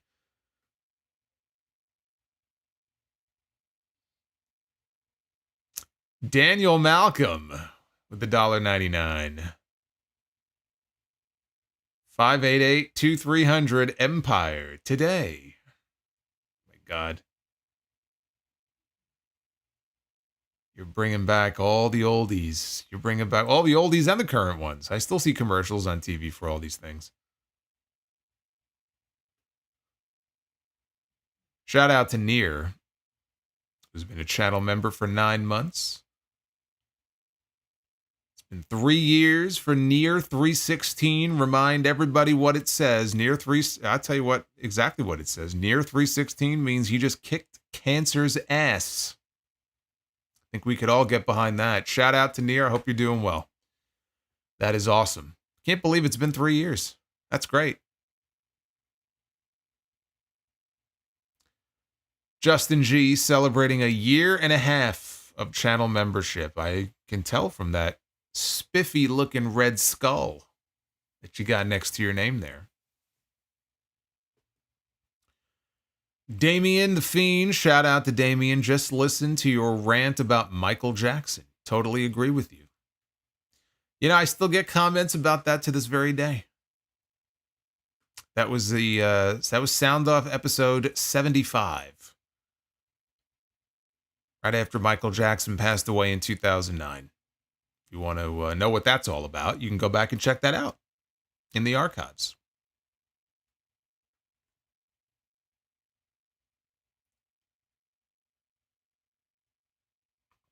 All right, thank you guys. This has been a hell of a night. Back-to-back beastly streams here on a Friday night. You love to see it.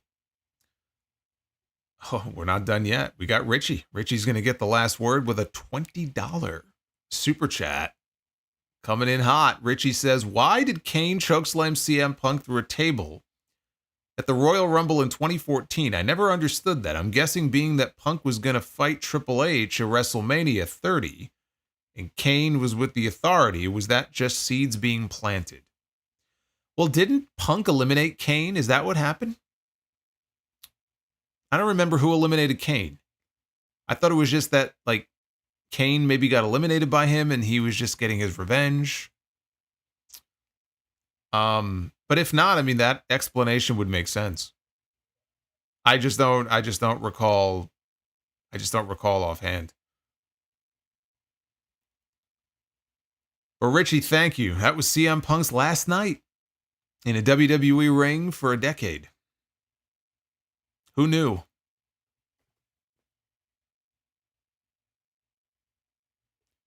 JR with the $2. Red House, where... What is Red House? What? Where white people and black people buy furniture? Red House? I don't know what that is. Tactical Butt Cheek. One of my favorites. Banned German Ninja Turtle commercial. Solomonster is GOAT. Yeah, you ever want to see a funny video? On YouTube, they have compilation videos of like foreign commercials and commercials that have been banned. Like you see some of these foreign commercials. There's a there's a birth control commercial with a guy with his son in like the supermarket that's actually fucking hilarious. And the son, it's been a while since I've seen it. He takes something that he wants to buy, candy or whatever, and puts it in the cart. The father takes it out. The kid puts it back. The father takes it out. And the kid just, I mean, this spoiled little brat just throws the biggest meltdown you've ever seen. In the middle of the store, everyone's turning around, everyone's looking, and you have no idea what the commercial is for. And then I think it's for like a condom brand or something. It's like a birth control commercial. I'm like, okay, that's great. That's great. Like you'd never see that air here in this country, but like, that's great. Justin G says, they know better. Hey, you know what? I'm grateful I don't have to hear that anymore.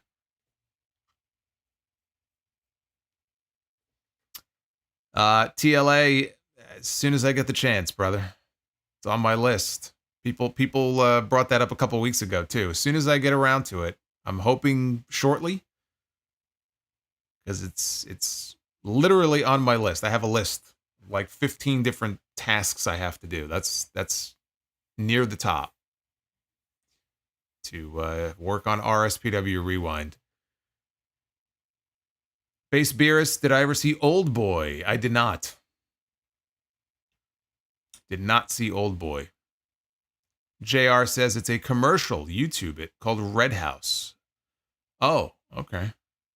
Yeah, I know, I've never heard of that before. So it's a furniture store.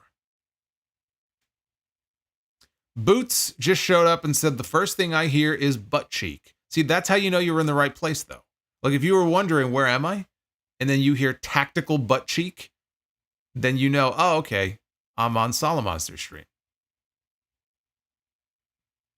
Welcome, Boots, by the way, who apparently just arrived. Fashionably late.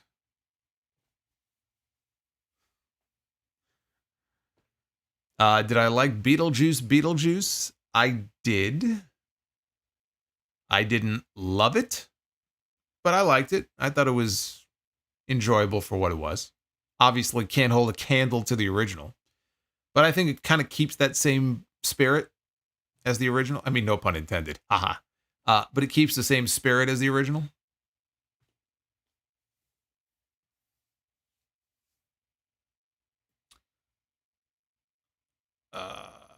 Do I have any wrestling trading cards? I do. Random ones that I've picked up over the years. I've got a few.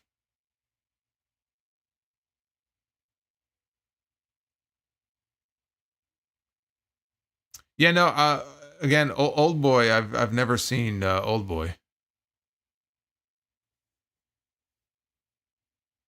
Oh, O'Reilly Auto Parts. Don't forget Mako. AA beep beep MCO.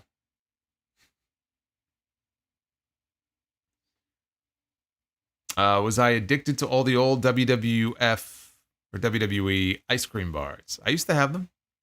Yeah. I used to love those. Pisco says, favorite Sopranos scene or episode? Also, have you watched the other acclaimed drama shows like Breaking Bad, The Wire, or Mad Men? I have seen all of those except Mad Men. Mad Men I did not watch. I'm actually in the middle of The West Wing right now.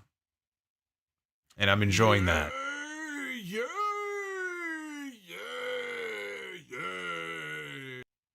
Appropriate that we landed on the Bushwhackers and be the Booker tonight, isn't it?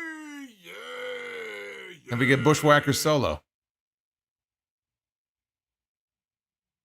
Amazing how that works. Yeah, no, Breaking Bad I've seen, The Wire I've seen, Sopranos I've seen. Favorite Sopranos scene? I mean, that's tough because there's so many of them. I mean, how can you not love the Russian in the woods? You know, when Christopher and Paulie go looking for him, and he was, oh god, Paulie says he was an interior decorator. I'm like, that whole episode though. That whole episode is just fucking great. But I want to say maybe it was the episode called Whitecaps, was it? I mean, there was that one really intense scene. You want to see great acting where Tony comes home and he finds Carmella throwing all of his clothes out the window. And he goes in the house, he goes upstairs, she locks herself in the bedroom, he gets her to come out. Like, if you've seen the show, you know what I'm talking about. That, to me, acting-wise, that's the best scene in the entire series. Like, that was intense. And the follow-up scene where they're... where are they? In the basement or wherever they are. They have that follow-up scene where she tells him that she lays in bed next to him, fantasizing about Furio, and then he puts his hand through the wall. Like, you're talking about an acting tour de force. Oh my god, that was just fucking amazing.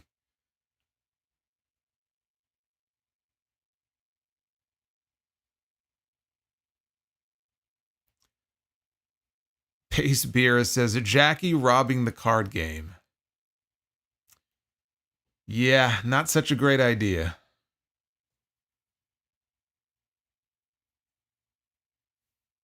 Jungle Jesus with the $2 says, got attacked with an axe in January. Cracked skull. Holy shit. Are you serious? Well, how are you doing? You can't leave me hanging like that. I hope you're doing okay. Attacked with an axe and got a cracked skull in January. My God.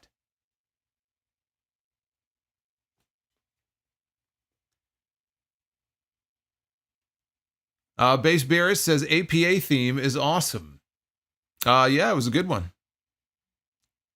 Christian, thank you for the super chat. And Base Beerus says, again, Jackie robbing the card game, which I already mentioned. So, thank you, sir. That's crazy. An axe.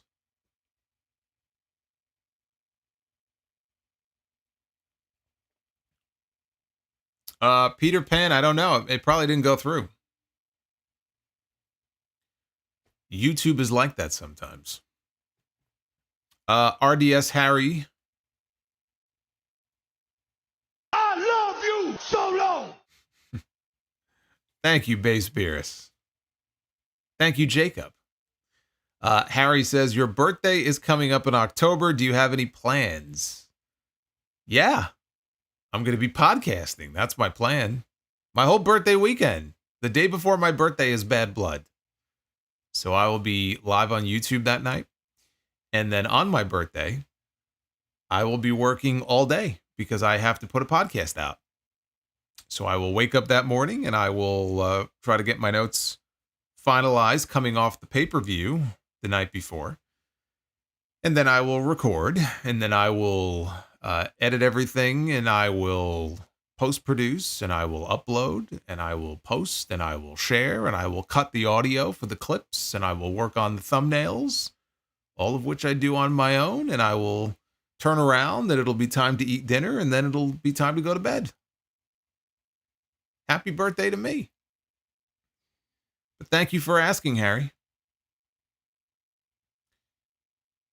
Jungle Jesus says, I'm okay now, brother. Kind of. Well, I hope so, man. That's scary. Might I ask what the circumstances were behind that? That's insane. Base Beerus with the $15 says, ever hear about the prank that Brock pulled on his wife? Said his kid swallowed their wedding ring. He was getting her a new one. She was sorting through dirty diapers for weeks.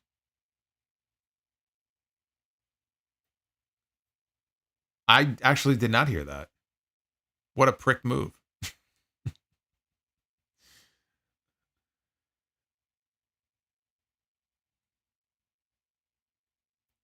Peter Parker, if they've got a stadium big enough, I hear those Brazilian fans could be crazy. I think a Royal Rumble in Brazil. I don't know how practical it is, but I think that would be cool.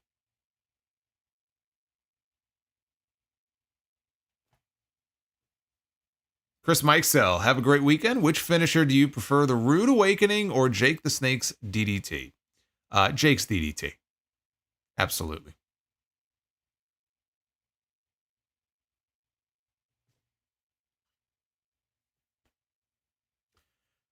All right, some good questions. Thank you guys for the little AMA here. And thank you for all the love. Again, we had a monster night here tonight. We got appearances from everybody, man. Almost everybody. We had ABK in here earlier. And we had Fire Panda dropping bombs. I mean, so many, I can't even remember them all. Of course, David. And everybody in between. Thank you so much. It's been an incredible week going back to last Friday. You guys killed it. Make it all worth it. The next time I am live with you will be Monday night. And we'll talk about Monday Night Raw. Before then, of course, episode 880 of the Sound Off drops on Sunday. So in the afternoon, be sure to keep your eyes peeled for that. And please go ahead and share when the episode comes out. That always helps. You can leave comments on Spotify now. You can leave a review. An Apple Podcast, that also helps. And hit that like button on your way out. So be well, stay safe, have a great weekend. And Jungle Jesus says, I heard a girl screaming. I went to help and got hit with the axe 3 times. My God. Well, you're a hero, brother. A lot of people would not have done that. But he heard trouble and he went to go help. And unfortunately, this is what ends up happening. That's crazy. Well, look, I'm sure you're still recovering, obviously, but you're here with us right now, and that's all that matters. So I'm glad to hear you're doing better. That's very, very crazy and very, very scary. But my best to you, brother. All right. Have yourselves a good weekend, and I'll see you back here for the Raw post show live on YouTube on Monday night. Until then, take care, guys.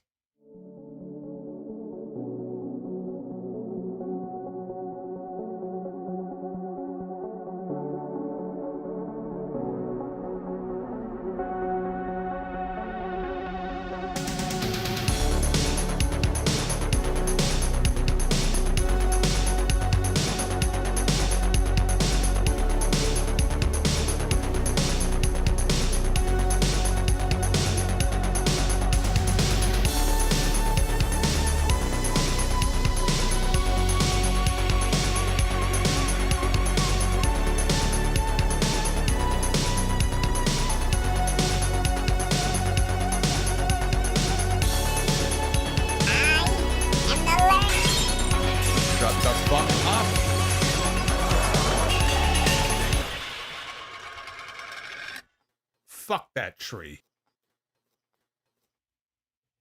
Hey, Luis. Coming in late with a $12 learning tree.